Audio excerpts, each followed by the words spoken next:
Brother Bakka, oye! Oye! Oye! Oye! Nobody believed that at one time liberal teachers will be what it is. But Bakkabulindi was believing.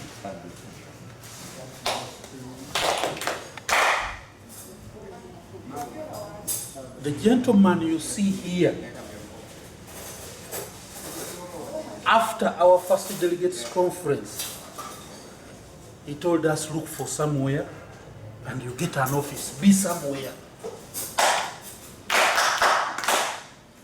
And indeed, he rented for us an office in Intinda State. I think we have an history in Intinda.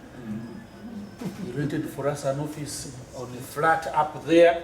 So we're a very executive flat around that road that goes to Ring Road, that goes to UNEP. So we're there, not registered, with no different members, but with the belief that we are going to be what? The union. Yes. And at one time we thought he was not going to come. Smani drove and came up to where we were, and we sat with the minister as if we had a function. So members, when you see me fighting with the people on platforms, whoever talks about Bakkabulindi and I have sleepless night, this is the very reason. Whenever I begin talking about Bakkabulindi with the liberal teachers, I feel my tears just come out like that. Because he made us what we had been pushed completely. And we never knew we would become a person again. Bakkabulindi, we can't pay you more other than standing with you, whether come sun, come rain. So that is Bakkabulindi and the liberal teachers. Members complain a lot of calls come all our ways. But never forget where you came from. That is the most important. Bakkabulindi, thank you for standing. These are just getting for us office equipment right now is nothing.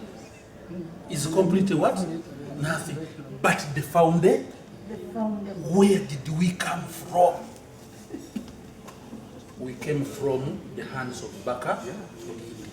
Developing, he told us, why should you lament? We were in the courts, he moved in the courts and what? He said, why will you continue being in the books of lamentations all the time? Begin a what? A union. Thank you so much. We are here because you don't need to talk much. You don't need to talk much in a liberal. We thank you so much and we shall be behind you.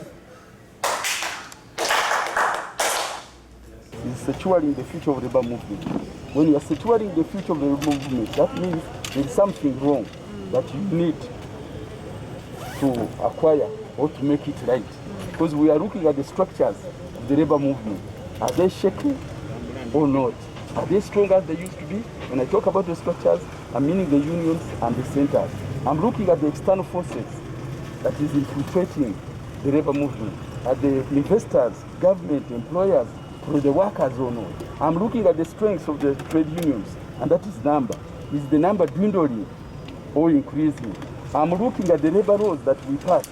Are they still relevant or they need repealing? These are the tasks ahead. We want to save the Ugandans who are suffering as casual laborers.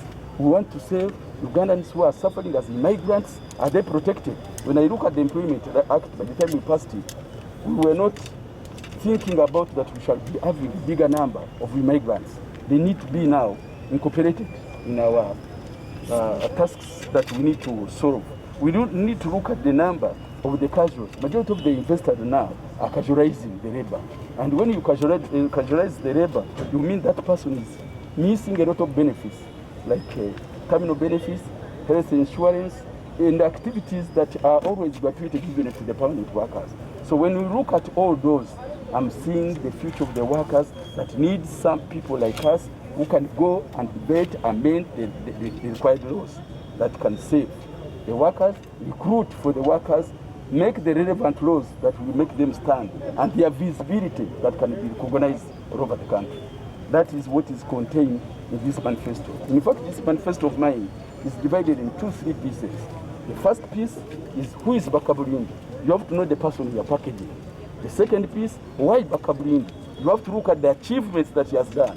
Recruiting for the workers, recruiting for the unions, empowering them both technically and financially, and even the capacity building. Then you look at the plan of action, 2021-2026. What do you intend to do for the workers? Even among them, by the way, I'm coming up with the risk allowances for certain classes of people, like now the health workers.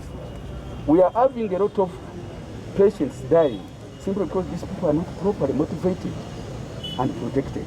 If these guys were motivated, like the way the pilots are given risk allowance, Mulago and other hospitals, the health workers will be working with more morale. You get my point? I'm looking at the calamity policy that has been lacking. We don't need to wait for stronger winds and winters to come to Uganda. We need to prepare a law that can protect us. Thanks government, when COVID-19 has just come, people were given portion and beans, but that could not be sustainable because there was no law, no budget. Even the Auditor General will come in. Now, if we come with a calamity policy, based on what was happening now for COVID-19, you can anticipate that tomorrow or another year, if there is a calamity of this nature, how do we protect some sections of our workers? For instance, private teachers had never dreamt that they can stay for 8 months without salary. And they can't choose any person because it is a private school. They get their salary from school fees. The children are not going. The owner of the school, you cannot say, why have you not paid? So at the end of the day, you find that section is suffering. And so many of them, by the way, in my manifesto, I'm looking at also the journalists, you yourselves. Majority of you are freelancers. You are not protected. When there is any political wrangles around, as we are in this period, you are the first victims. But how are you protected? And the majority of you have no permanent data. You have no identity card. But the owner of the radio or television benefits from your news. How do we protect you? So that you enjoy that the work you are doing it with one speed. In summary, this is why I'm seeking for re-election to accomplish the tasks ahead. There is one question. Some people are very envious, whether we like it or not. And some leaders don't want competition and they don't want challenges. And the best thing they do is keep you a distance. Yes. But what did Bakkabulindi do? He said, you come, you want to improve the family president. You are a Jew. So, that one is extremely important. And that is the belonging we must have. But I was also challenged by one of the guys saying, the house, we want to renovate this house. For the pillars. One of my campaign video. He's a nation builder. Whether you like it or not, he's a what? Nation. My name is Emmanuel Kato Batemieto, the National Vice Chairman for Uganda Government and Allied Workers Union, UGAU. In this era of coming up with our representatives to Parliament, I wish to bring it out that all workers, all delegates, must not forget people that have cherished this ideology of labor movement and that those that have built it. Giving an example to being specific, Honorable Charles Bakkabulindi. You see, Honorable Charles Bakkabulindi has been unique and is unique in advancing the ideology of labor movement. I want to give an example. His ability to solve conflicts among us. As labor unionists, we thrive on conflicts. If there is no conflict between an employer and an employee, the trade unions has no business, but those conflicts must not stand within us until when they are solved. We need people of a special caliber, like Honorable Charles Bakkabulindi, with skills to solve these these conflicts. So we have seen him being active in solving conflicts between employers and employees, and within us as labor movementists. We also have differences within our own setting. Honorable Charles Bakkabulindi has been on the forefront of solving these conflicts. He has also been all that very welcoming and embracing everybody. We have divergent views over so many fronts that we advance as labor movements. But Honorable Charles Bakkabulindi brings us together to have a common front to advance our cause as workers.